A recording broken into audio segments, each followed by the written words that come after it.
Oui, une info globale, c'est vrai que vous pouvez retrouver l'enregistrement de la que Cyrielle va vous envoyer. Je pense qu'il y a des supports aussi qui ont été préparés, des choses très très concises. Hein. C'est pas très très long à lire, mais je crois que c'est Charline sur le temps partiel et puis peut-être les carrières aussi si vous avez préparé quelque chose. Enfin, je suis pas sûr, mais en tout cas tous les documents vous seront envoyés avec le lien de visionnage. Donc juste à la suite de la réunion. Bah écoutez, il est 14h30, je pense qu'on va pouvoir commencer. Donc juste moi un tout petit mot d'introduction, puis après je jouerai avec Cyrielle un peu on va être les relais en fait des questions que vous pouvez poser dans le chat. Donc faut surtout pas hésiter à poser des questions sur le chat. Pour rappel, on peut pas laisser la parole à tout le monde, donc on vous cantonne au chat sur la droite de votre écran normalement. Il n'y a pas de questions bêtes, hein, vous rendrez service à beaucoup de gens et en posant toutes les questions, même les plus élémentaires, on reviendra dessus, on essaiera de faire preuve de pédagogie. Donc je crois qu'on peut y aller. En tout cas, merci d'être très nombreux aujourd'hui sur la visio, puisqu'on est plus de 93 connectés. Donc c'est Émilie, je crois, qui lance le bal avec les lignes directrices de gestion. Allez-y, Émilie. Alors ben bonjour, donc moi c'est Émilie Carme, donc du service instance paritaire au centre de gestion des Vosges. Donc moi juste un petit mot pour vous annoncer, je l'avais déjà évoqué, que l'application ligne directrice de gestion est désormais officiellement lancée. Donc vous pourrez revoir l'ensemble des informations relatives aux lignes directrices de gestion sur notre site CDG 88. Cyrielle, tu me coupes, mais la newsletter va partir fin novembre. Donc, vous allez recevoir le lien pour vous connecter au portail d'application. Mais je vais déjà vous présenter la page du site CDG 88 qui est consacrée sur ces lignes directrices de gestion. Donc, je ne reviens pas sur ce que sont les lignes directrices de gestion. Tout est indiqué dans le site. On va passer assez vite. Je vais juste partager mon écran et vous indiquer où se trouvent les éléments essentiels relatifs à ces lignes directrices de gestion. Alors, Cyrielle, tu me dis, je ne sais pas, je vais essayer de partager ça.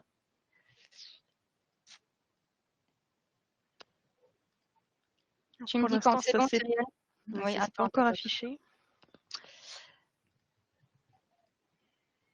Est-ce que là, tout est bon ou pas? Ouais, c'est très bien. On Alors, voit la ça page arrive. du site internet. Ouais. Voilà. Ouais, c'est Alors bon. là, ouais, c'est bon. Ok, super. Donc là, vous arrivez sur la page d'accueil du site CDG 88. Quand vous aurez la newsletter, vous aurez directement le lien sur les documents que je vais vous présenter.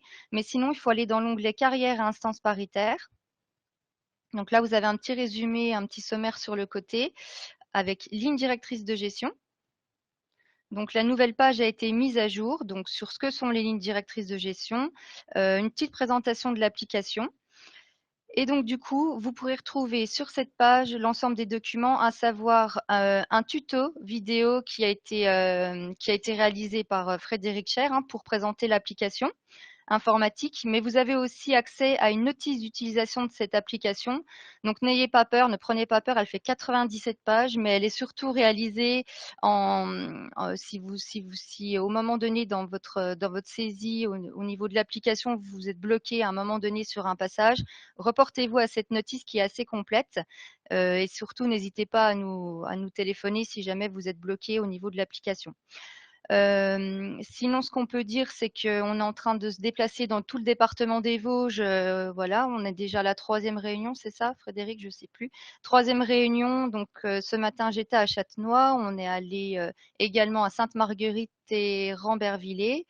La semaine prochaine, c'est sur Épinal et également Dompère d'Arnay et Dommartin-les-Remiremont où on se déplace et puis je présente l'application, voilà, en direct.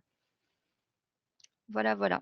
Je ne sais pas si vous avez des questions sur les lignes directrices de gestion. J'ai essayé d'être assez succincte aujourd'hui. Euh, Émilie, peut-être, Oui. je sais pas si vous aviez prévu de présenter juste la manière dont on crée un compte dans le portail ou pas, Eh où bien, on écoutez, laisse les... oui, je repartage mon écran si vous le Ouais. souhaitez. Pendant que Émilie partage son écran, en fait, l'idée, c'est que le portail donc, est un portail d'application qui est réalisé par le CDG, par les informaticiens du CDG.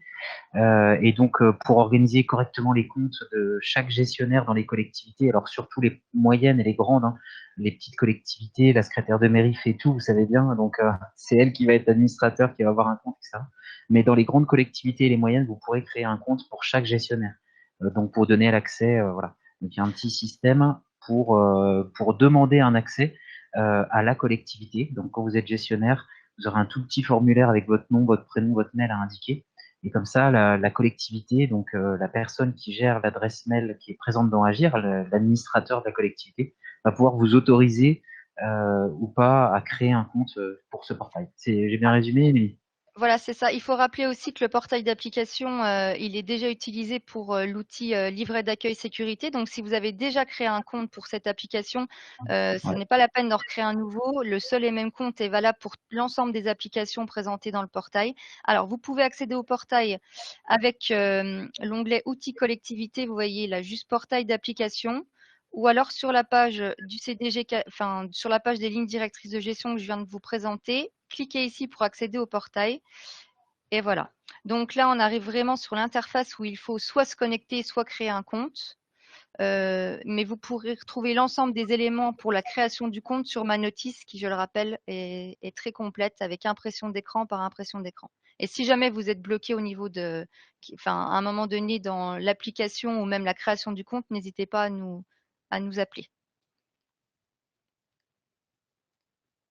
Voilà, comme Voilà. ça, chaque collectivité bénéficiera d'un nombre, je ne crois pas qu'il y ait de limite, mais d'autant d'accès que de gestionnaires devant intervenir sur les lignes directrices de gestion ou, comme l'a dit Émilie, sur le portail d'application, le petit livret sécurité, donc qui permet de faire des livrets d'accueil hygiène sécurité pour des agents nouveaux ou alors même ceux qui n'en ont pas et qui ne sont pas nouveaux dans votre collectivité. Alors, je me Donc c'est permets juste de ouais, répondre à Madame Solgadi sur le chat. En fait, il y a la date butoir, elle est simple. Normalement, les LDG sont un document obligatoire, donc normalement depuis le 1er janvier 2021. Ce qui s'est passé en 2021 avec Covid et autres, on a sécurisé les promotions et avancements de grade de vos agents en prenant normalement des LDG allégés. Donc, les collectivités ont dû prendre des LDG allégés, mais là, elles vont devoir prendre leur vraie ligne directrice de gestion intégrale. Donc, la date butoir, c'était 1er janvier 2021, bien sûr, pour l'élaboration des LDG. Donc, maintenant, il faut prendre les intégrales. Et de même, celles qui ont mis des périodes de validité de 6 ans pour les LDG allégés, il faut reprendre sur l'application vos LDG intégrales, application ou autre, hein, un document que la collectivité peut également essayer de faire elle-même, hein. Nous, on est là juste pour faciliter la vie aux collectivités avec notre application.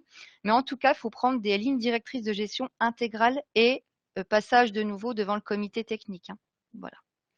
ouais. Donc pour répondre à la question, il fallait le faire pour il y a longtemps, mais Voilà. mieux vaut le faire hein, avec un peu de retard et proprement, parce qu'on espère, on espère que ce soit le cas avec le logiciel LDG proposé. Alors, ce que je peux vous dire, c'est que pour 2022, au niveau du calendrier des instances paritaires et notamment du CT, on a essayé de mettre une date par mois pour le comité technique. Donc, il y aura une date comité technique et on a ouvert le comité technique extraordinaire, vous savez, où les dossiers repassent, ceux qui ont un avis défavorable à l'unanimité des représentants du personnel. On l'a ouvert aussi pour les saisines lignes directrices de gestion, puisque on se doute qu'il y aura beaucoup de saisines vu que toutes les collectivités devront prendre leur ligne directrice de gestion. Donc, j'ai ouvert aussi ces séances, voilà, à ce motif de saisine. Voilà, pour terminer sur les LDG, donc les réunions d'information sont en cours, hein, comme l'a dit Émilie. Elles se termineront début décembre, je crois le 6, hein, si je dis pas de bêtises. Le 7. Le 7, donc en fait, vous pouvez déjà commencer à aller sur le portail, vous créer un compte, peut-être attendre les réunions d'information ou regarder le tutoriel, ou, voilà. Mais vous pouvez déjà commencer, le portail est accessible aujourd'hui, à l'heure où on se parle. Il y a Monsieur Collas qui ne trouve pas sa collectivité dans le menu déroulant du portail. Donc ça, faudra voir peut-être avec les Je vais, informaticiens, je ne sais ouais. pas. Je vais vous donner On le va nom gérer ça. exact, Voilà. tel qu'il apparaît sur Agir, en fait. C'est le nom de votre collectivité. Donc c'est vrai que pour les mairies, c'est simple. C'est vrai que des syndicats intercommunaux avec des noms un peu compliqués, on peut rechercher par chaîne de caractères. Normalement, on devrait retrouver. Je vous mettrai le nom de Agir, Monsieur Collas, dans le chat. C'était tout pour les LDG, Émilie? C'est déjà pas C'était mal. tout pour moi. Voilà. Voilà. Et puis s'il y a quoi que ce soit comme problème, Émilie Carme, c'est votre référent. Et puis bien sûr, les problèmes techniques, c'est l'équipe informatique, donc on devrait être réactif là-dessus. Voilà, voilà. Est-ce que donc on passe au deuxième sujet? Donc là, cette fois, c'est Charline sur le temps partiel thérapeutique. Alors Charline, qu'est-ce qui s'est passé avec le temps partiel thérapeutique? Dites-nous tout. Beaucoup de choses qui étaient attendues depuis longtemps. Alors, bonjour à tous. Charline Alves, gestionnaire des instances médicales. Et donc, moi, je vais vous parler effectivement du temps partiel thérapeutique. Je vais partager mon écran. Cyrielle, tu peux me confirmer que on voit bien mon écran? Je vais mettre le PowerPoint. Et je vois très bien le PowerPoint, ouais, c'est très bien. Ok. Alors, du coup, Alors, juste, je pense que c'est plus simple que tu ne le mettes pas en version diaporama, parce que là, on le voit Ok, en plusieurs fois, en fait. Ouais, ça marche. Ok, bah, je ouais, vais le laisser comme ça, je pense c'est que bon? c'est mieux comme ça, ouais, merci. Ok, pas de souci. Donc effectivement, nous attendions un décret donc sur le temps partiel thérapeutique qui devait paraître le 1er juin 2021. Il y a eu un petit peu de retard et donc le décret est paru le 10 novembre 2021 et donc avec une date d'effet au lendemain, donc au 11 novembre. Donc le décret en fait fait partie du déploiement des mesures qui ont été inscrites dans l'ordonnance santé famille du 25 novembre 2020. Donc ça fait maintenant presque un an. Dans cette ordonnance santé famille, donc il y a deux grands points qui se rapportent au temps partiel thérapeutique. Donc le premier, c'est la suppression de conditions d'arrêt de travail préalable à l'octroi d'un temps partiel thérapeutique. Et il instaure aussi ce décret la portabilité du droit à travailler à temps partiel pour raison thérapeutique en cas de mobilité inter et intra-fonction publique. Donc ce décret, c'est le décret numéro 2021-1462 qui fixe donc les nouvelles dispositions et il précise les conditions d'octroi et de renouvellement d'une autorisation d'exercer à temps partiel pour raison thérapeutique. Donc qui est concerné par ce décret Oui, pardon. Non, non, Charline, oui, juste pour revenir sur la diapo d'avant, effectivement, avant cette réforme-là, on était obligé d'être déjà en arrêt pour pouvoir bénéficier d'un temps partiel. Là, pour le coup, on peut être totalement en temps partiel sans avoir jamais eu Oui, d'arrêt voilà, c'est maladie, ça. C'est ça. parce Mais que l'état de j'y santé reviens juste nécessite. après, oui. Ouais, ouais. Et puis c'est un alignement sur sur ce qui se faisait ou ce qui se fait dans le secteur privé. C'est ça, hein. Oui, c'est ça, c'est ça. De toute façon, tous les décrets relatifs au domaine de la santé qui sont arrivés ou qui vont arriver tendent à se rapprocher de toute façon des procédures qui sont faites actuellement dans le privé. Donc au niveau de ce décret qui est concerné, donc c'est les fonctionnaires stagiaires et titulaires qui ont un temps de travail supérieur ou égal à 28 heures, puisque les fonctionnaires qui sont IRCANTEC ou alors les agents contractuels dépendent eux de la CPAM et la procédure à suivre est celle de la CPAM et celle-ci n'a pas changé jusqu'à maintenant. Au niveau des conditions, donc comme on l'a dit, suppression de la condition d'arrêt de travail préalable à l'octroi d'un temps partiel. C'est-à-dire qu'un agent peut très bien demander à sa collectivité d'exercer son service en temps partiel thérapeutique à tout moment. Donc pour ce faire, le fonctionnaire adressera à son employeur une demande d'autorisation de temps partiel thérapeutique. Donc il peut y avoir un formulaire préétabli qui sera mis en ligne sur le site CDG+ prochainement, accompagné d'un certificat médical de son médecin traitant où seront indiquées la quotité, la durée et les modalités du temps partiel thérapeutique. Donc auparavant, l'octroi se faisait avec deux avis médicaux. Donc il y avait le premier, le médecin traitant, qui prescrivait le temps partiel thérapeutique. Le médecin agréé venait ensuite confirmer cette prescription et indiquait la quotité, la durée et les modalités. Aujourd'hui, le fait de saisir un médecin agréé pour l'octroi d'un temps partiel n'est plus obligatoire. La quantité de travail peut être de 50, 60, 70, 80 ou 90%. L'octroi et le renouvellement peuvent se faire pour une période de 1 à 3 mois dans les limites d'une année pour la même pathologie. Jusqu'à maintenant, c'était par des périodes de 3 mois, en tout cas pour des congés de maladie ordinaires. Aujourd'hui, le temps partiel peut être prescrit pour 1 mois. Et la date d'effet du temps partiel thérapeutique correspond à la date de réception de la demande et du certificat par la collectivité, par l'autorité territoriale. Pendant le déroulement du temps partiel thérapeutique, l'autorité territoriale peut faire plusieurs choses. Donc, sur demande du fonctionnaire, elle peut modifier la quotité de travail et mettre un terme anticipé à la période qui a été octroyée, sous réserve pour ces deux points qu'il y ait présentation d'un certificat médical. Donc, j'ai mis un petit exemple pour que ça soit un peu plus concret. Donc, un agent qui bénéficie d'un temps partiel thérapeutique 50% du 1er janvier 2022 au 31 mars 2022, donc pour une période de 3 mois, peut, s'il le demande, et accompagné d'un certificat médical, reprendre à temps plein au 15 mars, donc avant le 31 mars, la période qui lui était octroyée initialement. Et l'autorité peut également et doit mettre un terme anticipé à la période si l'agent se trouve depuis plus de 30 jours consécutifs en congé pour raison de santé, ce qui n'était pas le cas auparavant. La période qui était prescrite continuait à courir même si l'agent était en arrêt. On n'avait pas le droit de mettre un terme à une période de temps partiel thérapeutique qui avait été prescrite. Aujourd'hui, c'est possible si l'agent se trouve depuis plus de 30 jours en arrêt pendant cette période-là. Et l'autorité doit interrompre le temps partiel lorsque l'agent se trouve en congé maternité, paternité, en congé d'adoption ou d'accueil d'un enfant. Au niveau de la rémunération, donc pendant l'accomplissement du service à temps partiel pour raison thérapeutique, le fonctionnaire va percevoir l'intégralité de son traitement plus sa NBI, l'intégralité du supplément familial de traitement, l'indemnité de résidence et si il existe un régime indemnitaire, il sera versé au prorata du temps de travail effectif de l'agent. Donc c'est la quotité qui sera retenue. Charline, donc ça veut dire au niveau de la rémunération que quelqu'un qui est à 60% en temps partiel thérapeutique 60% pendant cette période de temps partiel, donc son traitement brut indiciaire, sa base, elle restera à 100%, mais par contre son régime indemnitaire, lui, s'il touchait 100 € de régime indemnitaire, pendant son TPT 60%, il touchera que 60 € de régime indemnitaire. Oui, voilà, c'est ça. C'est ça. Je ne sais pas si Brigitte veut Oui. peut-être compléter Oui, cette partie. je confirme. Je confirme que ce sera effectivement en fonction de la quotité retenue pour le temps partiel thérapeutique. Voilà. C'est la seule différence avec le traitement. Une petite question, alors sur le renouvellement, on est sur le renouvellement du temps partiel thérapeutique, les Je nouvelles vais y modalités. venir juste Ah après. d'accord, Oui. ok, parfait. Allez-y.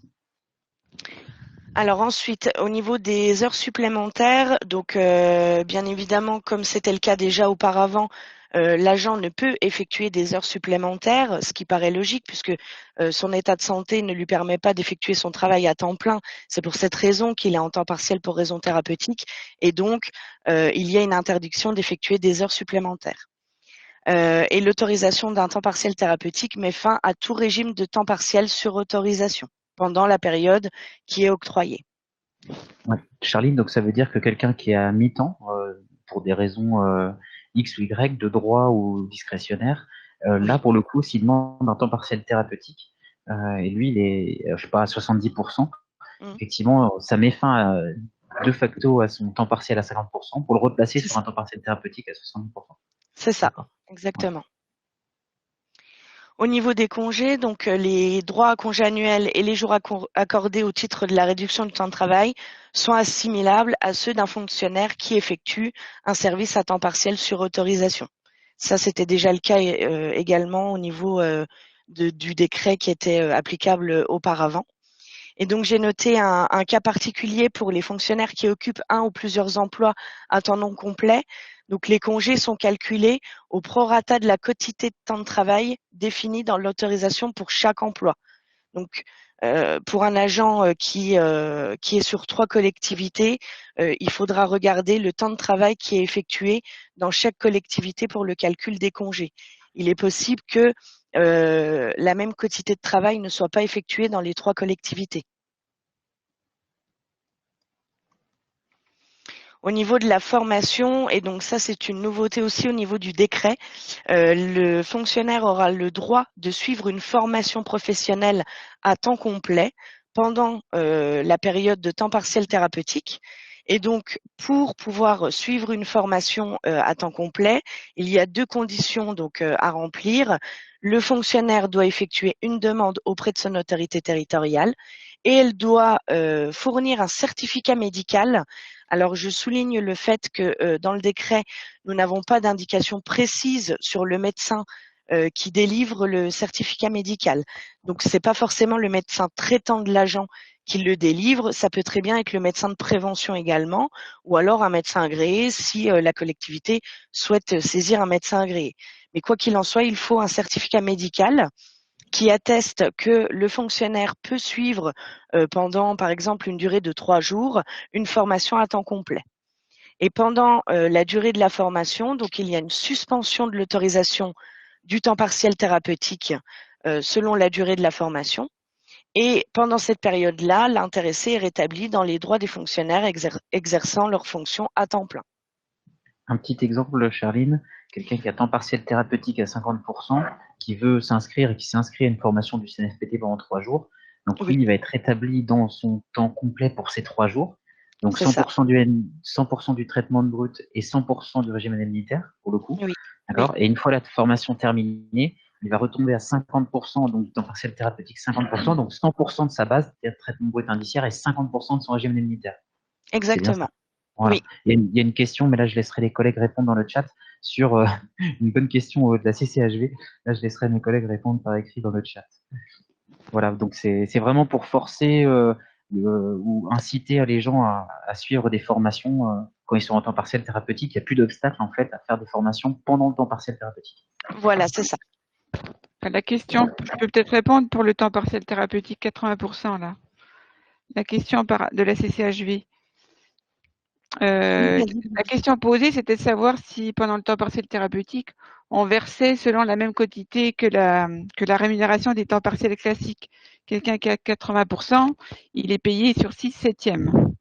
Là, je ne pense pas que ce soit le cas, parce que la quotité du temps partiel thérapeutique, c'est pas celle du temps partiel classique. À mon avis, j'en sais rien, mais c'est à revérifier, parce que je viens de vérifier l'article 60 qui concerne la rémunération des temps partiels, on va dire, traditionnels. Effectivement, on parle de 6/7, et pour le décret sur le temps partiel thérapeutique n'en parle pas. Donc, c'est pas sûr que ce soit le cas. Donc, il y aura toujours l'intégralité du traitement, c'est sûr. Mais pour la quotité retenue pour le régime indemnitaire, bon, on va chercher davantage. Mais bon, a priori, je ne pense pas que ce soit le cas, mais à vérifier. Voilà. On reviendra vers vous.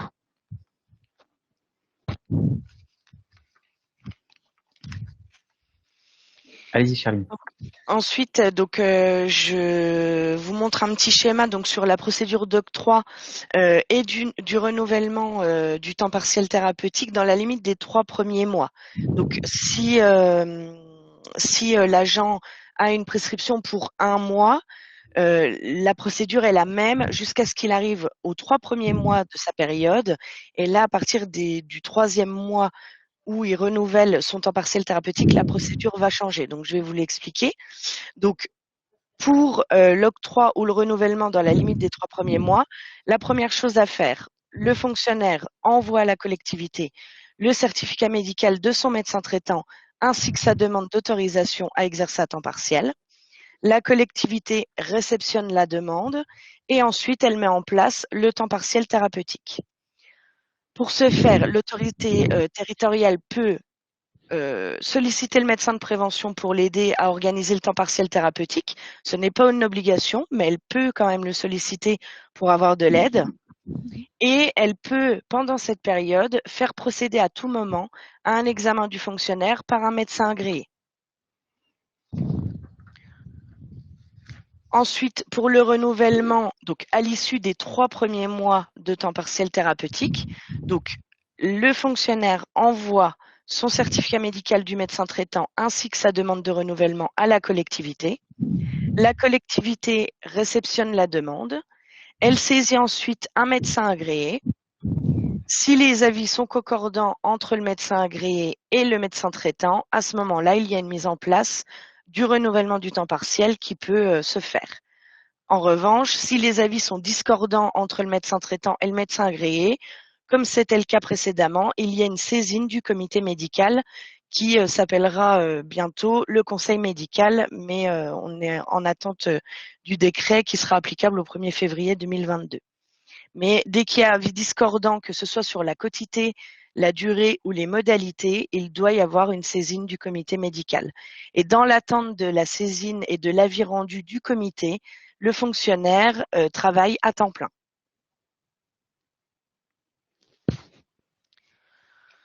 Comment gérer les temps partiels thérapeutiques actuels? Donc, pour les agents qui bénéficient actuellement d'une autorisation en cours, ils continuent de bénéficier dans les conditions qui étaient prévues jusqu'au terme de la période qui leur était octroyée.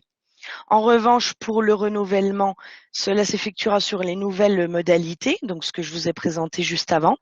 Et pour les nouvelles demandes qui ont été déposées depuis le 11 novembre, elles seront donc instruites selon les nouvelles conditions qui sont entrées en vigueur par rapport au décret sur le temps partiel thérapeutique.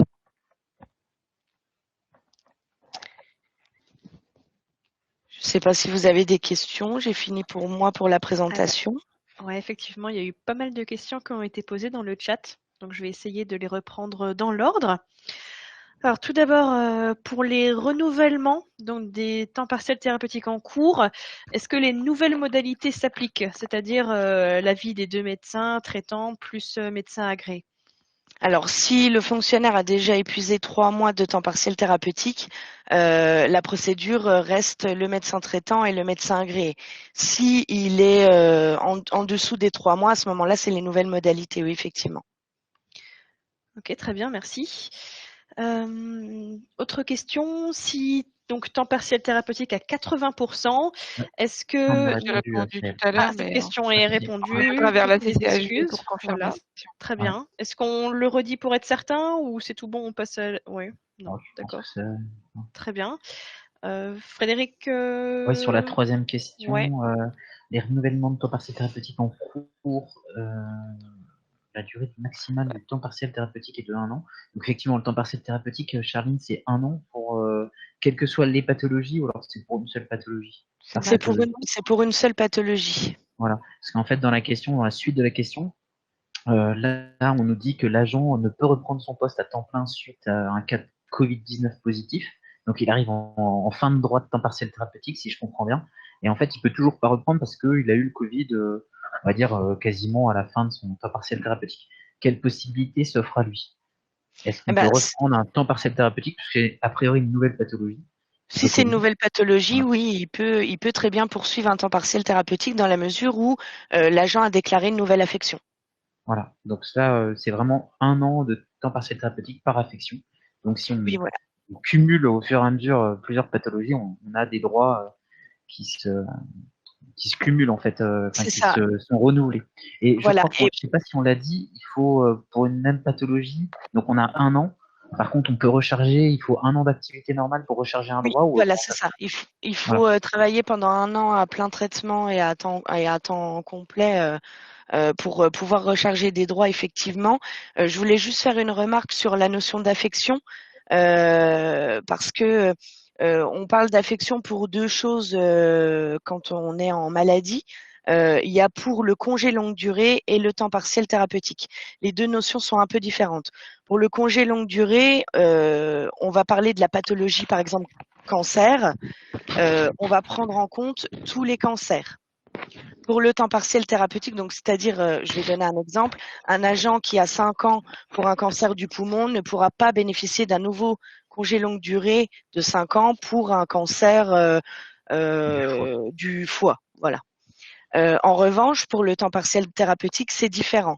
Si une femme développe un cancer du sein gauche, elle va pouvoir bénéficier d'1 an de temps partiel thérapeutique pour ce cancer-là. Si ensuite elle développe un cancer, mais au niveau du sein droit, elle pourra bénéficier de nouveau d'1 an de temps partiel thérapeutique.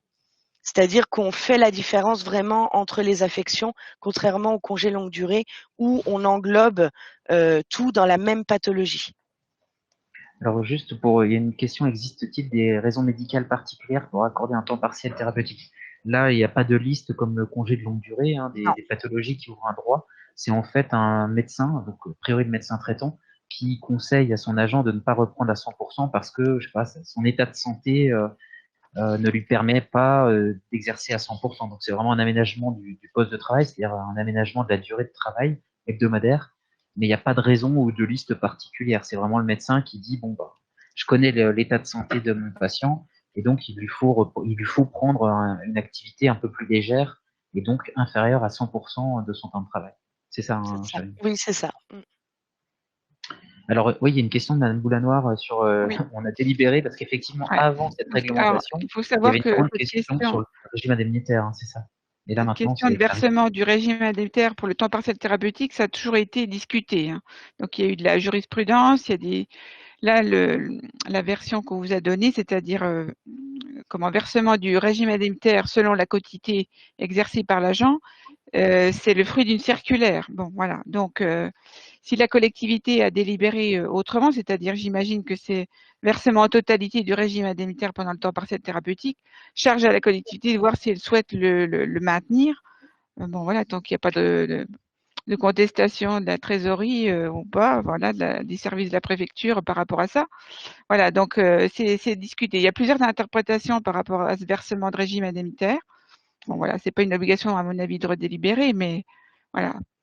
En tout cas, nous, dans les préconisations que l'on donne aujourd'hui dans les délibérations RIFSEP, on préconise disons, le versement en fonction de la quotité exercée par l'agent. Voilà.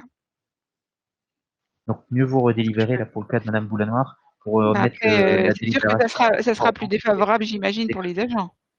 Après, voilà, oui, c'est à voir, à discuter. Voilà. ouais. Mais le décret, pour le coup, Et, clarifie bon, cette c'est la question qui tendance était. que l'on voit aujourd'hui, quoi, Mhm. apparaître. Ouais. Et une petite colle pour vous, Charline, toujours sur l'agent qui a le Covid. Il a le Covid, donc un Covid long, on va dire ça comme ça. Est-ce qu'il pourrait ouvrir un droit à longue maladie, congé de longue maladie? Je crois pas que. Enfin, est-ce que vous avez déjà eu ce cas-là d'un Covid long? Je crois que c'est comme ça qu'on les appelle. Alors en fait, c'est pas forcément pour le Covid long qu'il peut y avoir l'octroi d'un congé longue maladie, mais c'est sur les séquelles entre guillemets, enfin sur ce que peut entraîner le Covid long. Le Covid long, il va entraîner peut-être des soucis au niveau pulmonaire ou cardiaque, et c'est ces choses-là qui vont peut-être Mhm. pouvoir entraîner l'ouverture d'un droit à congé longue maladie.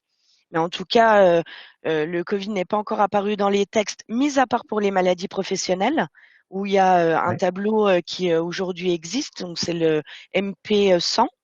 Mais en tout cas, pour la maladie ordinaire, il y a rien encore. Et au niveau des dossiers, non, on n'a pas encore eu forcément ce cas-là.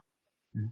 Une question sur les retraites, comment sont prises en compte les périodes de TPT pour la retraite? Alors, je réponds juste peut-être pour la CNRACL, mais comme l'agent il est payé sur son traitement brut total, les cotisations sont totales et normales. Donc, d'un point de vue régime obligatoire, il n'y a rien qui change. Après, sur les Ircantec, etc., là, je vous avoue que je ne sais pas, mais je pense que ça doit être pareil. Ça doit être pareil, oui.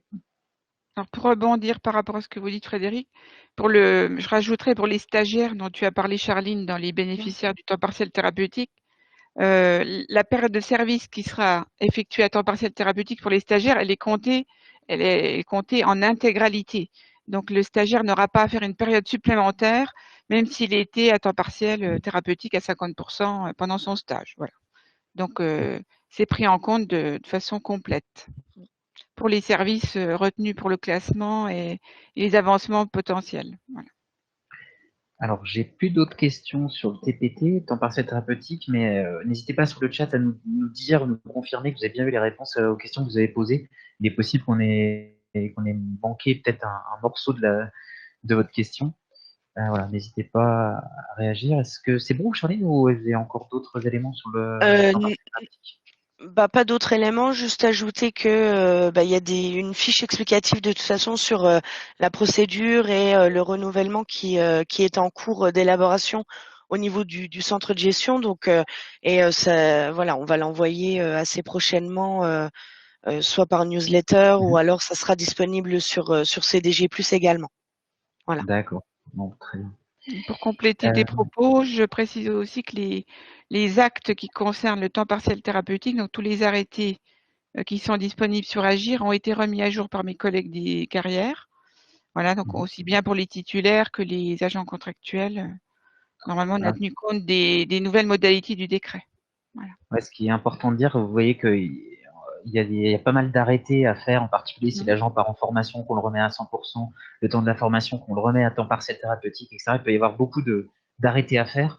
et on ne peut vous donner que le conseil d'utiliser Agir avec toutes ces étapes-là, puisque automatiquement, avec les données qui sont présentes dans la machine, vous pouvez éditer quand même très rapidement les arrêtés, hein. C'est pour vous faciliter la vie, parce qu'en temps partiel thérapeutique, pour le coup, il y a pas mal d'arrêtés à faire, et ça peut varier d'une formation à l'autre, ou d'un mois à l'autre. Donc, voilà. N'hésitez pas à utiliser Agir pour tous ces arrêtés, ils sont bien à jour.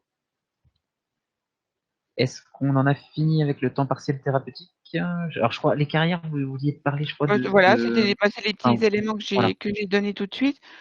Pour terminer, simplement pour les congés annuels, le calcul est le même que pour un temps partiel sur autorisation. En fait, hein, voilà. C'est toujours en fonction du nombre de jours travaillés, etc.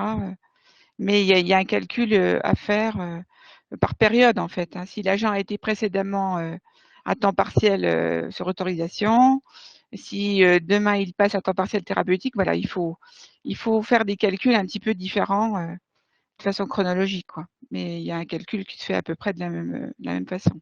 Voilà. Ouais, on calcule période par N'hésitez pas à période nous rappeler si besoin, pour si vous vérifier avez les des calculs qui peuvent difficultés être par rapport au compliqués. calcul.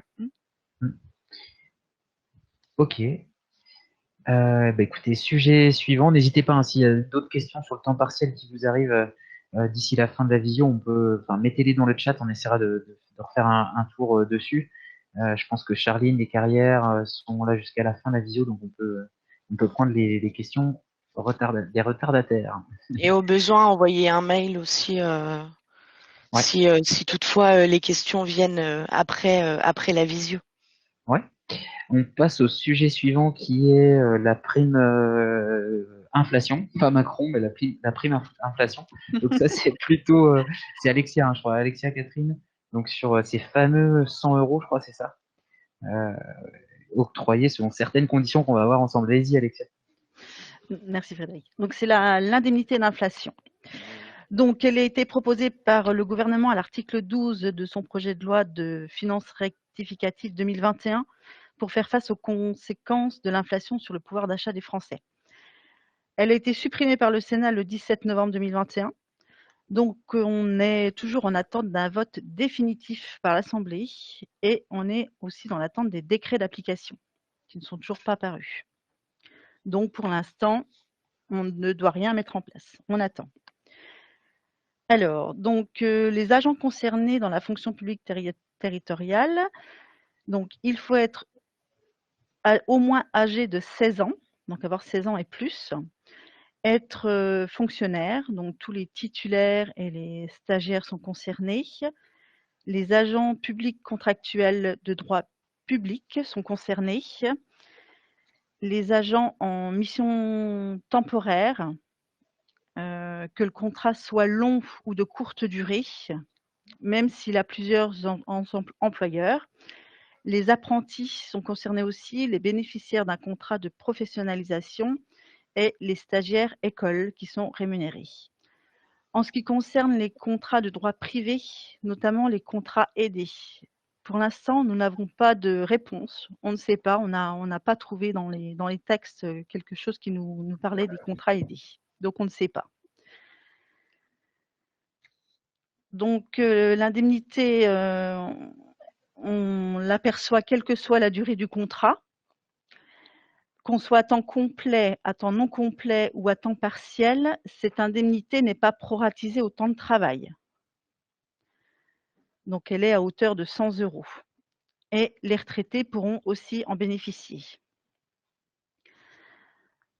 Ensuite, la base sur laquelle est versée cette indemnité.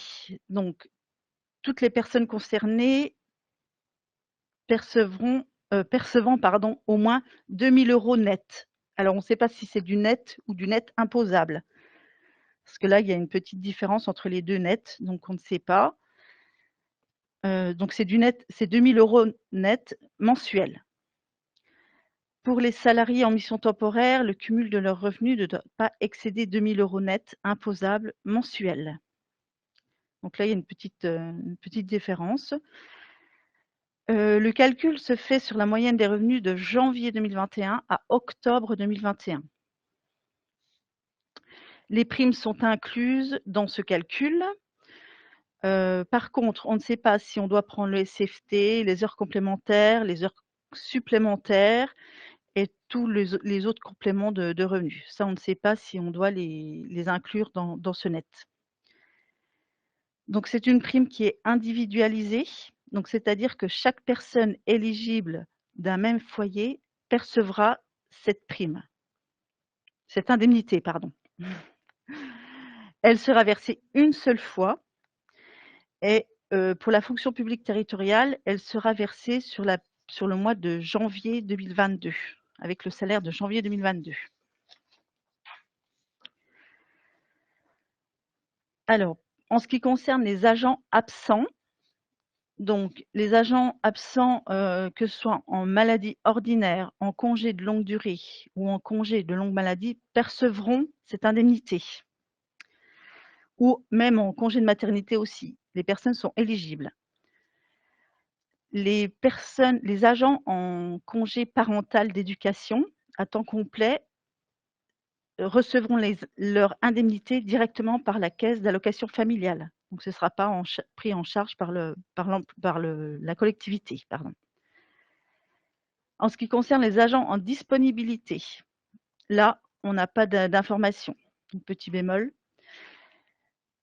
Et les agents dont la mission a pris fin en octobre 2021, c'est l'employeur qui versera l'indemnité. Les agents qui ont pris leur retraite après le 1er novembre 2021, c'est l'employeur qui versera l'indemnité car l'agent était en activité jusqu'au 31 octobre 2021. Alors, on n'a pas de précision en fait, on n'a pas trouvé si l'agent devait être présent au 1er janvier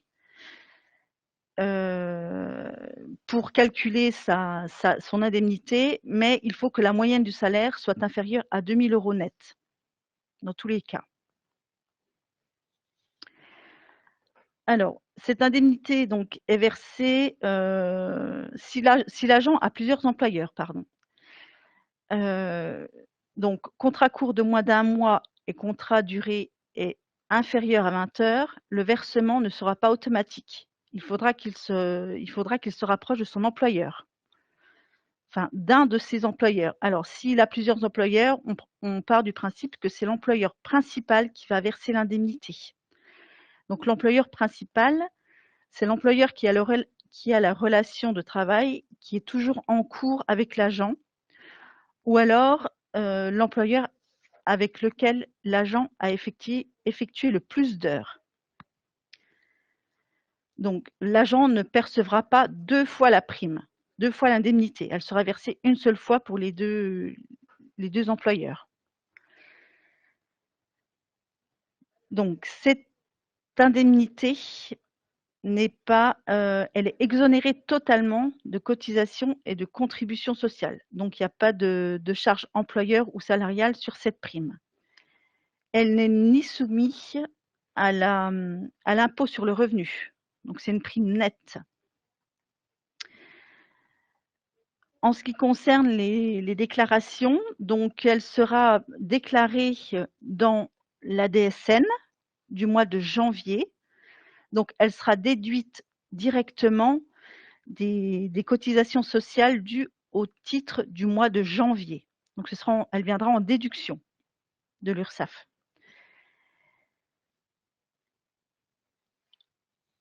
Et en ce qui concerne, donc elle doit être déclarée sur la fiche de paye. Il doit y avoir une rubrique spéciale et le libellé de la rubrique devra être indemnité inflation, aide exceptionnelle de l'État. Donc en principe, les logiciels de paye vous paramétreront la bonne rubrique à utiliser. Voilà. Si vous avez des questions. Il y a pas mal de questions. Oui, je crois qu'il y a eu pas mal de questions. Catherine est bien en cours de réponse. Travail d'arrache-pied. Alors, voilà, oui, il y a pas mal de réponses qui ont été apportées, je crois, au fur et à mesure de la présentation d'Alexia. Donc, essentiellement sur les multi-employeurs, les agents interco, on appelle les agents interco les gens qui ont plusieurs employeurs. En mission temporaire qui ont plusieurs employeurs.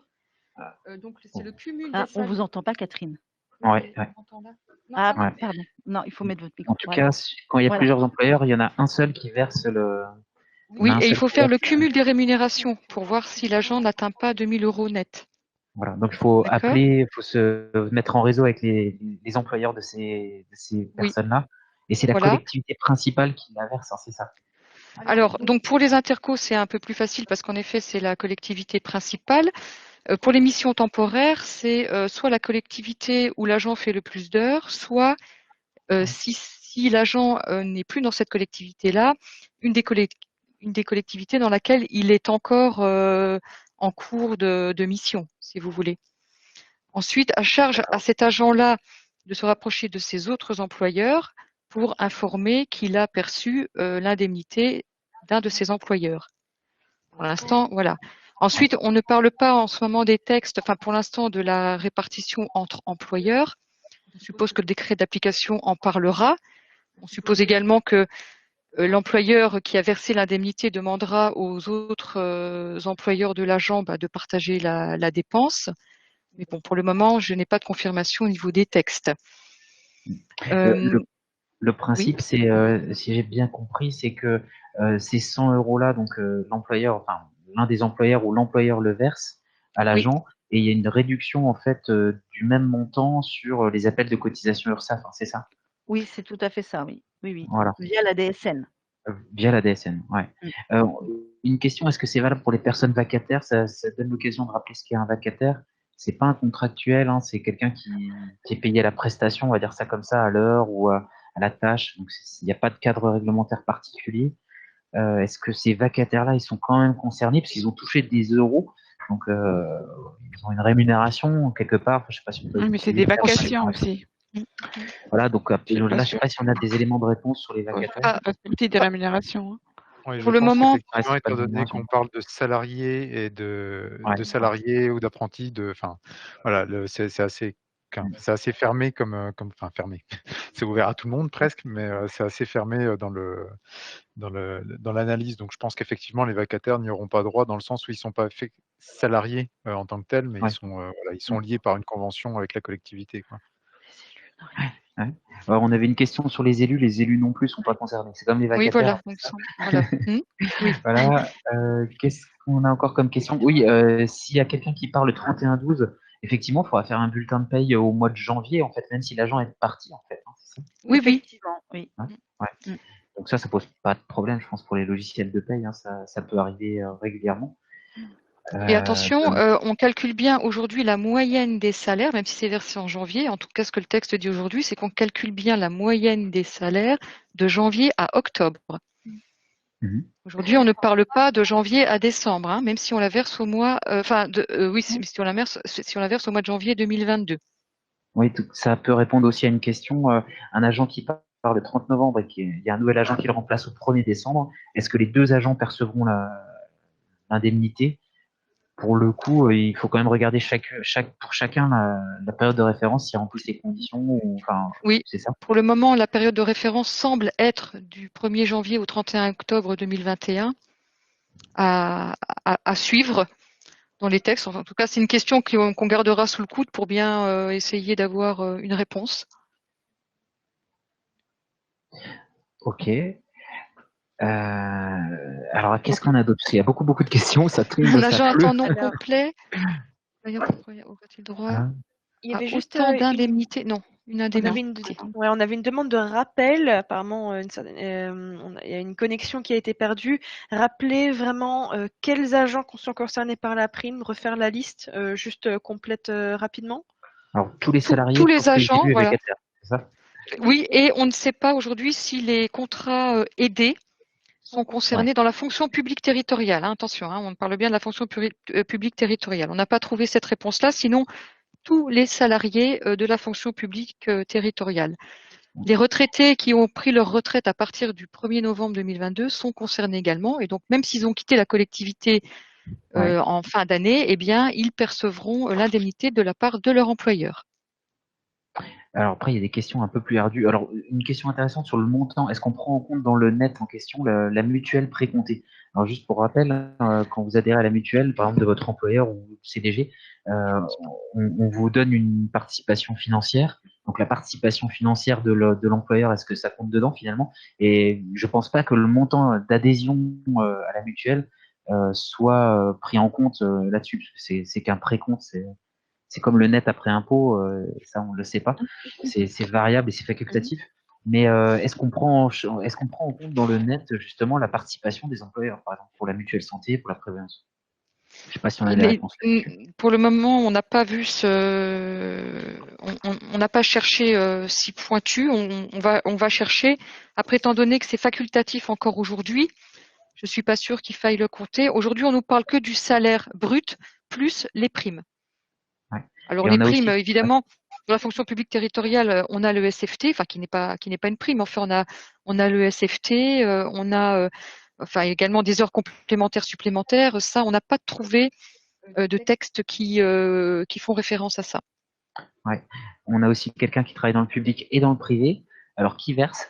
Ça c'est vraiment des questions. Alors là, C'est il y a toujours beaucoup de cas. par rapport à la quotité Voilà. horaire. Hein. Apparemment, multi-employeur, on regarde en priorité Ouais. la quotité horaire et c'est l'employeur pour laquelle la Principal. quotité est principale. Voilà, c'est lui qui versera. Maintenant, si c'est 50-50, on va me poser la question.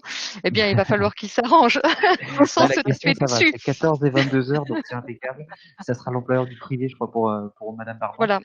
Encore une fois, la difficulté, ça va être comment on va, enfin, les employeurs, comment vont-ils à un moment donné se partager cette indemnité? Ouais, ouais. Oui, l'idée, Les c'est que employeurs. Hein. chaque agent, chaque personne physique touche 100 euros. Après, Oui. évidemment, l'idée, c'est aussi qu'il ne touche pas X fois 100 euros. Donc là, c'est un lien peut-être Oui. aussi avec les employeurs. Hein. Oui. Et faut-il un arrêté par agent pour le versement de l'indemnité? Alors là, c'est une question pour les comptables publics, quoi. C'est de droit, donc Je pense c'est pas, une non. obligation réglementaire. Donc voilà, D'accord. la collectivité doit verser. Hein. On ne dit pas peut, elle a l'obligation de verser. Ouais. Alors oui, pour la participation mutuelle, j'avais bien compris la question. Le montant de la cotisation mutuelle, ça pour le coup, à mon avis, il faut le mettre de côté. Mais ça me faisait penser justement à une question sur la participation, parce que là, pour le coup, c'est des euros qui sont versés aux agents. Bon, c'est ce genre de détails qu'on va, je pense, obtenir assez rapidement quoi, ces prochaines semaines. C'est tous les cas particuliers. Donc là, c'est bien, on a un beau mélange de tous les cas particuliers. Donc c'est très très bien. C'est bien, il nous donne du travail. Voilà, en tout cas des éléments de réponse. Alors je pense concrètement, on va avoir de plus en plus d'informations, de précisions sur tous les cas particuliers qu'on a abordés. Donc là aussi, on vous les relaiera, hein, restez connectés, on va dire ça comme ça. Est-ce On qu'il y va a déjà encore des voir si questions? le texte est voté, hein, puisqu'il Oui. est quand même remis en cause justement par rapport aux personnes qui sont ciblées par cette indemnité-là. Donc on va suivre ça de près, oui. D'accord. Alors effectivement, il y a pas mal de questions sur le fait, enfin, comment on calcule pour des gens qui sont arrivés, partis en cours d'année. Donc là, je pense qu'on a peut-être répondu hein, en précisant la période de référence. Hein, on prend la période de référence indiquée et puis on regarde le nombre d'euros qu'a gagné l'agent. Si c'est 2000 net et plus, il n'y a pas de prime. Et si c'est en dessous de 2000 net, pour le coup, on verse et c'est le employeur principal qui verse ces 100 euros, hein, c'est ça? C'est ça. Donc après, là, je vois une question, un salarié de Élise, un salarié démissionnaire du privé recruté au 1er janvier 2021, je pense. C'est écrit 2022, je sais pas. En fait, 2022. En tout cas, si jamais un agent est parti à un moment donné de l'année, une collectivité du privé est arrivé dans une autre, on ne sait encore pas comment ce sera calculé, si vous voulez. Ce qui est simple aujourd'hui, ce qui est mis dans les textes, c'est un agent qui a plusieurs employeurs et qui continue à travailler notamment avec un ou plusieurs employeurs sur les missions qu'il avait depuis janvier 2021. Mais on ne sait pas encore comment faire si l'agent est parti définitivement d'une collectivité et est allé dans une autre. Je ne sais pas, 6 mois de l'année pour chacun. Comment est-ce que ça va se répartir? Qui va payer? On ne sait pas encore. Donc, on n'a pas pu répondre forcément à tous les cas de figure, mais pour le coup, on a une belle liste. Ça fera une belle liste de questions et on essaiera de vous redescendre tous les éléments de précision pour que ça soit versé en janvier. On a un petit peu le temps aussi. Hein. Ce sera, on le rappelle, sur la paie de janvier. Donc ce De la sera même même pas manière, pour les animateurs les cadeaux de Noël. embauchés juillet-août Mhm. ont-ils eu un autre emploi le reste de l'année? Combien de temps? Enfin, c'est tout ça Mhm. qu'il faudra voir. C'est bien 100 € net et d'ailleurs non imposable, hein, donc c'est vraiment Oui, Oui, bien, il n'y a pas de net. cotisation sociale, même pas une CSG-RDS qui traîne par là. Rien, Hein. rien, rien. pas de C'est cotisation. le billet de 100 €, tac, Ouais. et c'est bien du net. Hein. Tout à fait. Voilà, alors les questions commencent à se faire un petit peu plus rares. Enfin, oui, il y a le cas d'une étudiante. Est-ce que la Oui, bah collectivité... même aujourd'hui, les textes disent que même les contrats courts, les personnes doivent bénéficier de l'indemnité inflation, même pour les contrats courts, quelle que D'accord, soit donc la là, durée du contrat voilà, ouais. Ouais. et quelle que soit la quantité de travail. Donc si cette Ouais. personne-là, si cette étudiante n'a pas eu d'autres employeurs dans l'année, eh bien, à aujourd'hui, le texte dit qu'elle doit pouvoir bénéficier puisqu'elle a eu quand même un contrat Ouais. court, certes.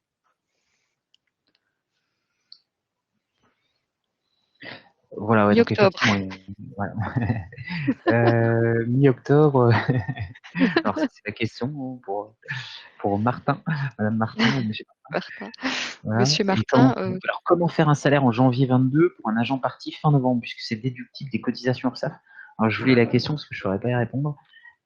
Ben, en fait, c'est pris dans le global de vos agents. La déclaration Ouais. URSSAF, elle est globalisée sur l'ensemble de vos agents. Mhm. Donc, si vous faites si vous lui mettez une indemnité de 100 €, les 100 € seront déduits de l'ensemble de la déclaration URSSAF. Elle n'est pas individuelle. Ah, et Monsieur Georges me dit il n'y a plus de DSN pour lui et pour l'agent au janvier 2022. Alors ça, je sais pas. Ça c'est des. Eh ben, il réapparaîtra dans la DSN, puisqu'il aura une fiche de paye. Il réapparaîtra. Ah, et voilà, ouais, d'accord. Ok. je Ok. suppose que les logiciels de paye, enfin les prestataires vont peut-être créer une ligne spéciale pour cette indemnité. Je ne sais pas. On pourra se rapprocher de Cosolus. Tiens, d'ailleurs, on va leur demander, Ouais. on va leur poser la question. Voilà. Alors, il faut qu'on enchaîne avec le dernier sujet. Donc, vous pouvez continuer à poser les questions dans le chat. On va essayer de les reprendre et essayer de faire essayer de vérifier que toutes les questions ont trouvé un élément de réponse ou une réponse complète.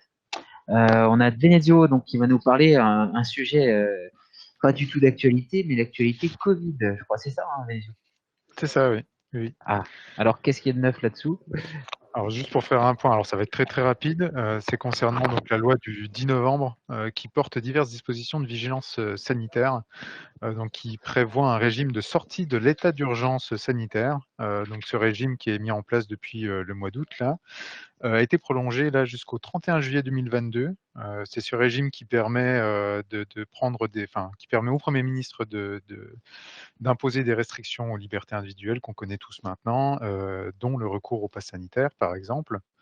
Donc voilà, c'était juste pour vous informer. Donc que c'était relancé jusqu'au 31 juillet 2022, que là, dans cette loi, après plusieurs revirements au niveau de la législation concernant les personnels de crèche, ceux-ci sont finalement exclus de l'obligation vaccinale. Donc ils ne sont pas obligés d'être vaccinés sauf si ils ont une activité qui comprend l'exercice effectif d'actes de prévention, de diagnostic ou de soins. Voilà, donc c'est ça la plus grosse avancée de cette loi en ce qui concerne la fonction publique territoriale en tout cas. Et bien évidemment, il y aura beaucoup de questions. Est-ce qu'avec la situation sanitaire qui se dégrade, est-ce qu'on va tous retourner en télétravail, etc. Évidemment, on ne peut pas vous répondre. Ça dépend de chaque pays, ça dépend presque de chaque département peut-être. Enfin, dès qu'il y a de l'actualité, on fera bien sûr un point peut-être spécifique hein, si les règles changent ces prochains jours ou prochaines semaines. Alors Puisque vous savez que... Ouais. Je crois qu'il y Allez, avait une vas-y. question, dans l'inscription d'une personne pour des ASA, pour un Oui. enfant qui serait cas contact et dont l'école serait fermée. Donc vous pouvez aller sur le site du CDG, c'est pareil, on a l'encart rouge Covid dès la page d'accueil et il y a une page spéciale pour l'organisation du personnel. Et il y a plusieurs FAQ, dont celle de la DGAFP qui indiquait que quand un enfant était, dans la classe de l'enfant était fermée, la collectivité pouvait autoriser des ASA pour garde d'enfants. Voilà. Donc, Ouais. ça répond à la question, en tout cas, qui avait été posée. Oui, c'était pour emmener l'enfant faire un test, la question, ou c'était vraiment classe fermée? Ouais, C'était ça, mais je ouais. suppose Enfin, que les 2 l'agent, en il fait. doit voilà, c'est ça, ça répond à la Ouais. question là. Donc si l'agent ne peut pas télétravailler, on peut lui proposer une ASA pour garde d'enfant, le temps que la classe soit fermée, ou alors au moins pour lui faire passer un test PCR, quoi. Une petite question sur les covid longs. Est-ce que la loi a prévu quelque chose sur les covid longs? Je Alors crois pas, hein. C'était un petit peu ce que non. disait Charline tout à l'heure, c'est, on regarde sur les conséquences du covid long, hein, s'il y a des problèmes, pneumo, cardio ou autres, hein. Donc pour Non, c'est l'instant, ça, la loi, elle avait juste vocation donc à prolonger finalement et à éclaircir certains points, dont le personnel des crèches pour ouais. l'état Mmh. d'urgence sanitaire, quoi. OK. Eh bien, écoutez, je crois qu'il y a plus de questions et on a terminé. Ah si, concernant le télétravail, la préfecture demande d'engager. Ah oui. Alors, ça, c'est la bonne question. Merci, Madame Matin, parce qu'elle est très bonne, cette question, hein. Je souris, non pas parce que c'est une question idiote, bien au contraire. Est-ce qu'on peut éclairer nos auditeurs sur la question des accords collectifs sur le télétravail, sachant qu'il y a un accord Alors collectif national qui a été pris on va récemment, je essayer. ouais, On va pour essayer. 2022. Donc oui, effectivement, c'est le 13 juillet là qu'il y a eu un accord collectif, enfin un accord national sur le télétravail, et qui invite les collectivités territoriales à entamer des négociations concernant l'indemnité télétravail, donc dont le montant maximal est de 220 € par an et 2,50 € par jour télétravaillé. Donc nous, on a eu des éléments de réponse de la part de la préfecture, qui a eu des éléments de réponse de la part de la DGCL. Le montant ne peut pas bouger, c'est 220 € maximum, donc ça peut être revu à la baisse dans les collectivités. Par contre, le montant de 2,50 € par jour, lui, ne peut pas être changé. Mais voilà, pour les négociations, en tout cas, on est toujours un petit peu dans le flou. On ne sait pas comment elles doivent s'organiser, si elles sont obligatoires pour mettre en place l'indemnité. Nous, on interroge la préfecture qui interroge un peu plus haut parce qu'elle n'a pas forcément les éléments de réponse actuellement. Donc, on est un petit peu dans l'attente, voilà, au niveau des négociations en tout cas. Ok. En tout cas, ce qu'il faudra, c'est forcément une délibération. Ce sera à minima une délibération. Alors, c'est une Après, avec la délibération partie. et forcément devant Ouais. le CT aussi. Voilà. Oui, tout à fait, ouais, devant le comité technique. Ouais. Les représentants syndicaux sont assez demandeurs, hein. Ils portent plutôt la voix d'une obligation de faire un accord local, je crois, dans notre comité technique. En tout cas, ils veulent participer au dialogue social sur le télétravail. Donc, on essaiera de vous en dire un petit peu plus en fonction des retours qu'on a aussi ces prochains jours. Et ça va être compliqué avant le 31 décembre. Bon, ça, je vous confirme. Alors voilà, le C'est texte indique qu'on est obligé d'entamer les négociations avant le 31/12. Alors, entamer des négociations, ça peut juste vouloir dire ouais. inviter la collectivité ou les organisations syndicales à négocier. Donc voilà, la date du 31/12, c'est vraiment pour entamer les négociations et pas pour les finaliser. Donc c'est Ouais. pas une date butoir en soi avant laquelle il faudra délibérer. Ouais. Ça fait partie des consignes qui partent du ministère dans les préfectures. C'est pour ça que, à la fois sur le temps de travail, les 1607 heures, le télétravail, c'est des éléments qui sont dans la discussion avec les organisations syndicales au niveau national. C'est des choses qui sont un peu, enfin, assez chaudes. Donc, en fait, c'est pour ça que les préfectures sont sollicitées aussi pour battre la campagne, pour rappeler ces éléments-là. Donc, là, pour le coup, télétravail, on vous en dira un petit peu plus assez rapidement. Le monde ne va pas s'écrouler, et puis en tout cas, vous pouvez commencer à discuter si vous avez des représentants du personnel avec qui discuter, hein, parce que dans les petites communes, c'est pas forcément le cas. Voilà, je crois qu'on a entamé, enfin, on a répondu à pas mal de questions. On va devoir rendre l'antenne, comme on dit dans l'audiovisuel. Mais donc, continuez, le chat est disponible même après fermeture de la réunion. On essaiera de reprendre toutes ces questions, et n'hésitez pas à nous contacter si jamais il y avait une question qui n'avait pas trouvé d'éléments de réponse. On est toujours, bien sûr, à disposition avec les interlocuteurs habituels. Voilà, merci à tous, en tout cas, d'avoir été si nombreux. À la prochaine. Je crois que la prochaine visioconférence, Cyrielle, rappelle-moi, je crois que c'est le 16 décembre. Le 16 Le décembre. 16, oui. Voilà, le 16 décembre. Donc, toujours, c'est après-midi, 14h30 du 16 décembre. L'ordre du jour arrivera bientôt. Voilà, je vous enverrai Voilà. bien sûr très rapidement le lien de rediffusion avec les supports utilisés voilà, sur vos adresses email que vous avez utilisées pour vous connecter, vous inscrire sur le Framaform. Voilà, voilà. Merci beaucoup et merci à vous d'avoir été si nombreux. Merci, à bientôt.